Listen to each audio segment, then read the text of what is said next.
has done to fulfill his obligations to protect his client and prevent him from doing that. I believe that what we saw yesterday on the stand is not a basis for any mistrial. Ineffective assistance is criminal. Malpractice is the remedy, and it is not available because Jones cannot prove he would have won but for the lawyer. Ineffective assistance of counsel relates to constitutional right to defender in criminal cases. You got a lawyer but a bad one, so your rights were violated. Wait. But there is no fucking shot that Alex Jones would have won this because he already lost with a different set of lawyers the defamation suit, and this is just simply the awards trial. And not only that, but also this is a civil case, and there's no way he would have fucking won. And in any case, considering that he himself personally defamed the judge and made a fool of the jury during the fucking trial proceedings happening.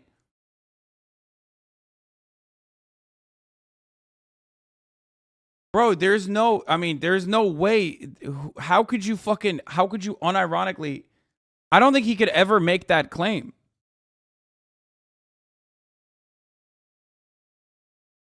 You know what I mean? It's pack watch for him because he is ungovernable. He is unlawyerable.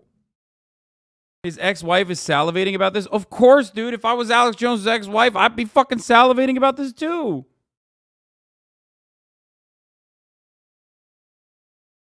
Mr. Reynolds is certainly cited as no law to. Right? This is the facts of what happened, and Mr. Jones was questioned if he understood those facts. That's all that happened. That's the other big problem. There was no contemporaneous. Your Honor, I took too many alpha male brain supplements. Your Honor, if I'd taken less male vitality pills, I wouldn't be beside myself, Your Honor. Objection to any of this, of course. Literally sat through it and stood mute during the entire time. Oh, he's back. Anarcho Pappy's back. I discovered him when I was 16. He opened my mind to the government cover-ups like Gulf of Tonkin, Bay of Pigs, Bohemian Grove. He was anti-Bush, etc. He says some crazy shit also. He's great content for gifs and gaffs also, I guess.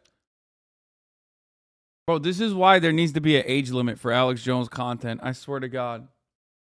At Risk, thank you for the 10 gifties. Danny Penguin, thank you for the 10 gifties as well.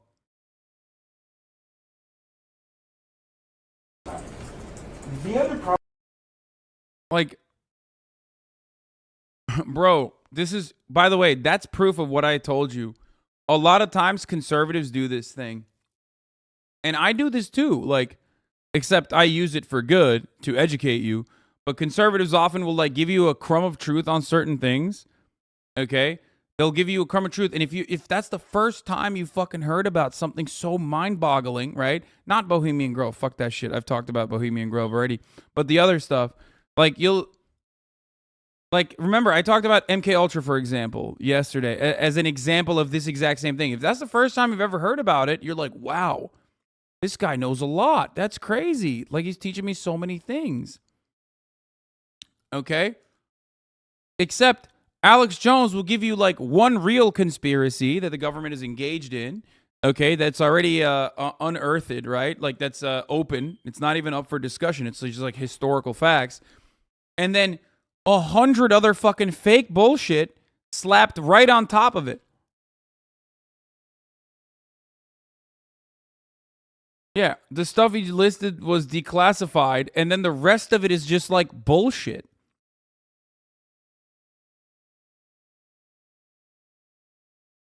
Not directly related, but might be good to cover later. Ken Clip is reporting that the FBI expanded their watch list parameters last year. Ooh, nice.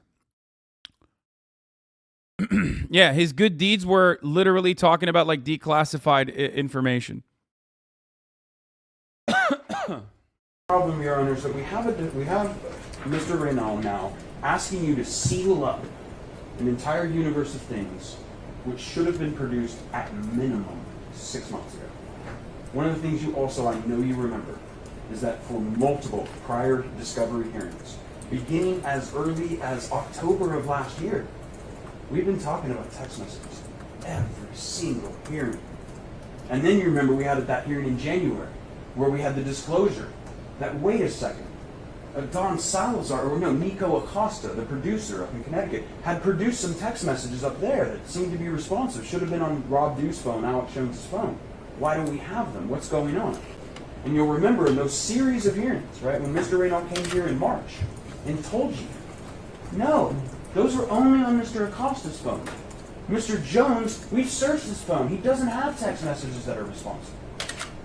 So again, not only is this a fig leaf to cover up the things he has broken with his client, this is a fig leaf to cover up the fact that he had been misrepresenting to you for months, telling you that these things did not exist. Under these circumstances, not only do I believe that this motion that's being brought is frivolous, plaintiffs believe it is downright perverse. We ask you to deny. Thank you. Mr. Regal. Yes, Your Honor. I think it's instructive to That's what I find so funny about the right. Like you said, they incorporate crumbs of truth in their arguments, but then they draw completely psychotic conclusions from them. Instead of blaming an unjust system, it's somehow all about already oppressed minorities. Exactly. And it's a really successful method of propagandizing certain positions. Except, like, the problem is, if you do not address some of the underlying inequalities, if you do not talk about how shit is fucked up, okay, like all the time, someone will. And that someone oftentimes is Tucker Carlson. And Tucker Carlson is only talking about how shit is fucked up from a populist perspective, specifically so that he can then train his crosshairs on immigrants, marginalized people, homeless people, you know what I mean? People who've been the most fucked over by society.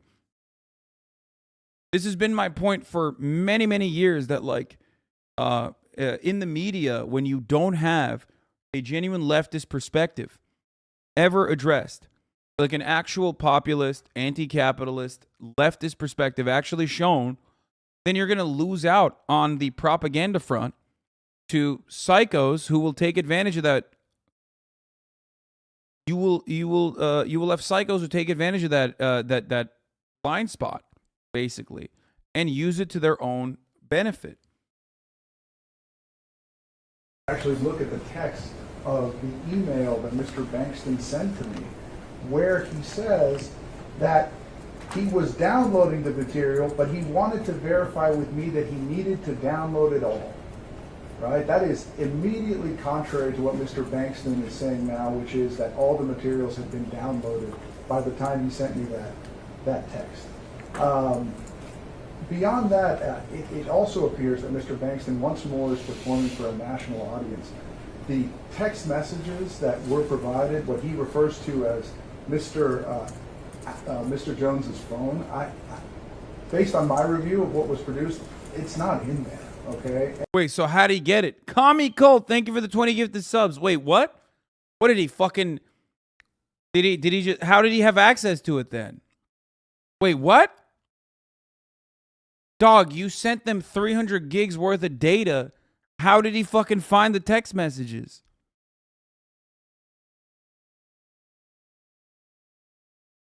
And what was in there was a review copy of text messages from a 6-month period between, August of 2019 and the first quarter of 2020.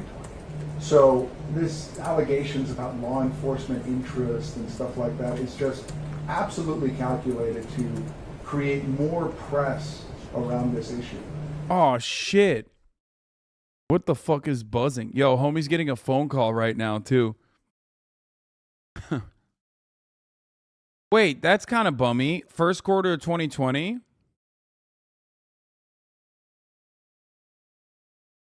I guess it still counts, so that's good.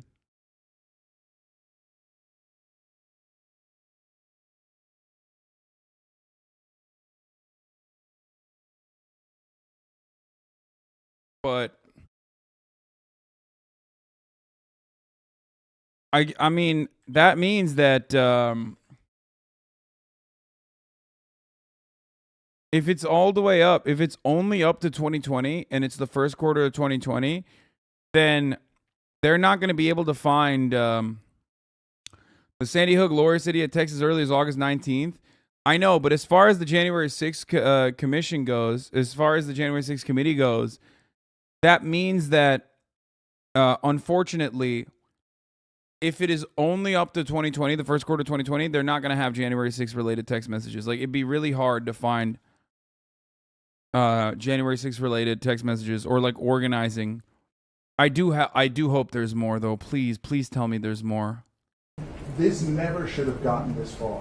When I told him, please disregard the link, Yeah, January 6th was in 2021. that should have been enough. Okay. I think, lawyers get accused of relying on technicalities, but your concluding argument essentially asks me to rely. January 6th happened on January 6th, 2021. If it's up to the first quarter of 2020, then they're not going to have information.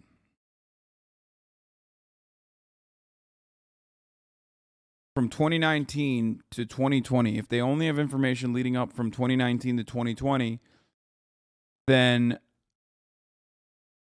2019 to 2021 is 2 years. I know, but he just said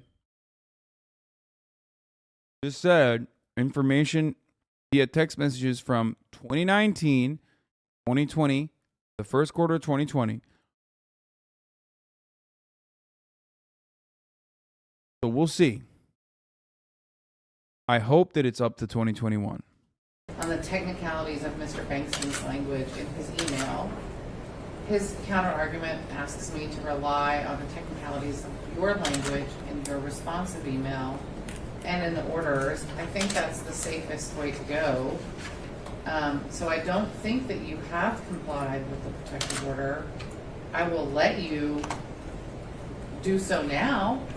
If there are documents and you would like to mark them as confidential, and we can go through the process and I can review them and make a decision, but I'm not going to seal the entire quantity of information without knowing what's in it when the rules weren't followed properly. Medical. Imagine the planning of January 6th actually did go back that far. Brother, what are you talking about? First quarter of 2020? It 100% would not have happened. What are you talking about? In order for them to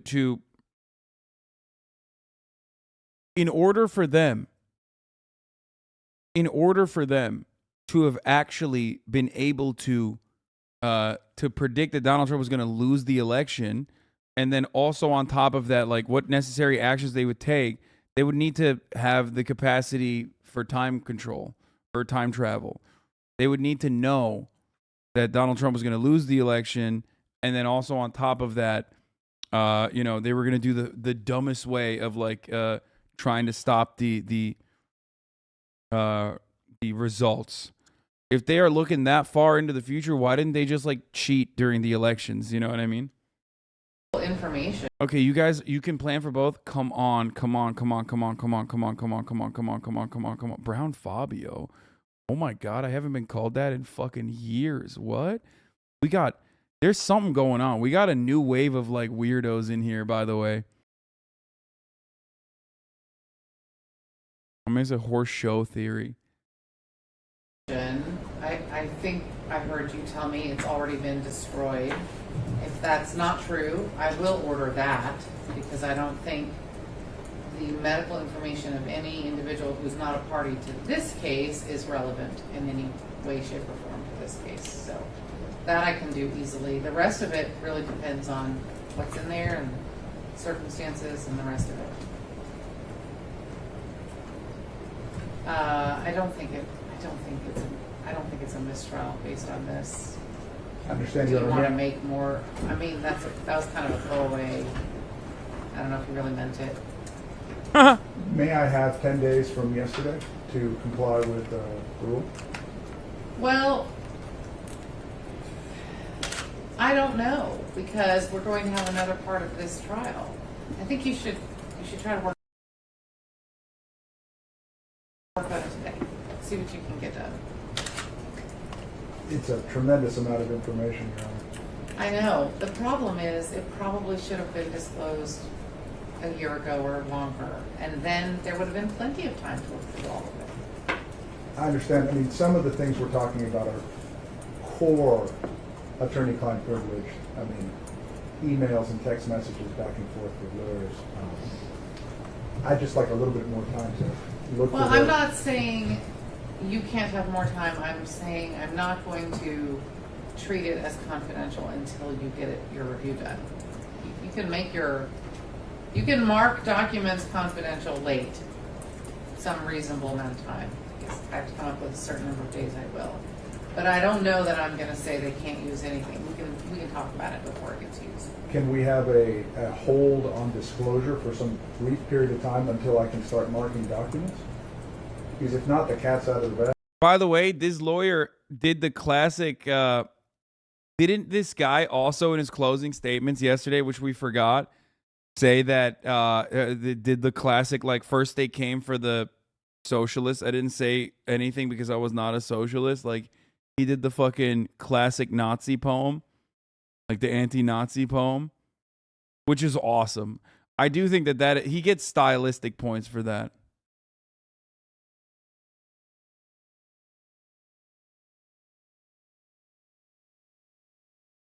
Well, I don't know. What is your intention to do? I've been asked to turn them over today. I certainly intend to do that unless you tell me not to. I don't see how the protective order can be applied in a way that would prevent me from doing that. I think they've dropped the ball completely. Turned it over to authorities. Turned it over to who are you turning it over to? Are you Right now, allowed to say? I've been asked by the January 6th committee to turn the I document. mean, I don't know that you get to stop that anyway. Well, if they subpoenaed them, it would be a very different story. Well, they're going to now. They know about them. They know they exist. They know you have them. I think they're going there either way. Can we wait until they actually do it, Your Honor? I don't know about that. The other party, which I believe there's no way to stop this in any way through his confidentiality arguments, is obviously. Bro, the judge is literally laughing, dude. That's when you fucked up big time as a fucking lawyer, okay? When the judge is laughing at your incompetence as you desperately attempt to call for a mistrial, you fucked up. Your oopsie is so bad and so belligerent. Your defense is so belligerent of your own oopsie that, like, the judge is fucking laughing at you, dude.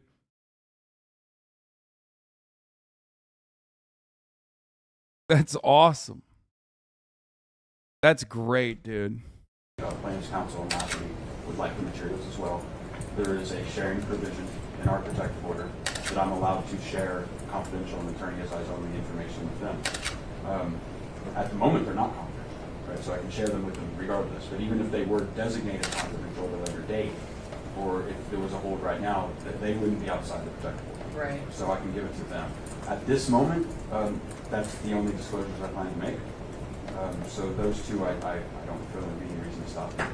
Did you know about those planned disclosures before this hearing, Mr. Radel? No. All right, well, you can have a little bit of time while we're waiting to research whether there is some reason I should not allow Mr. Bankston to make those two disclosures. All right, I think that you didn't tell me if you really are trying to move for mistrial or that was just a throwaway. No, we are doing from The Hail Mary. You got to do what you got to do, King. Or something. Hold on, I got to pee.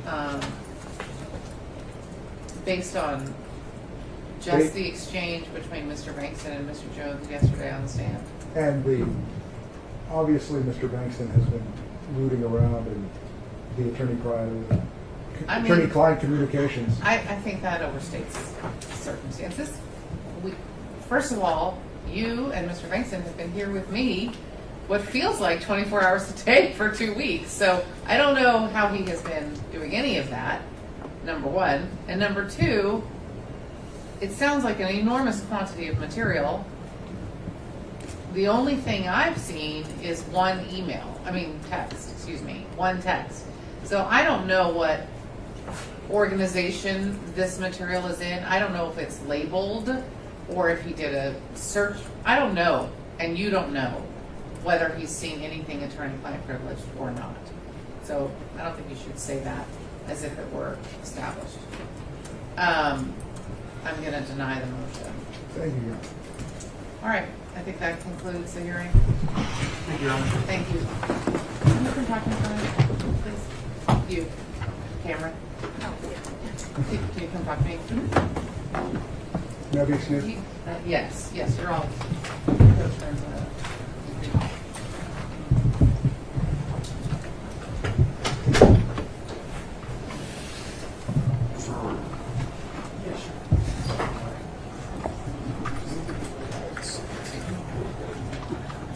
You're not in trouble.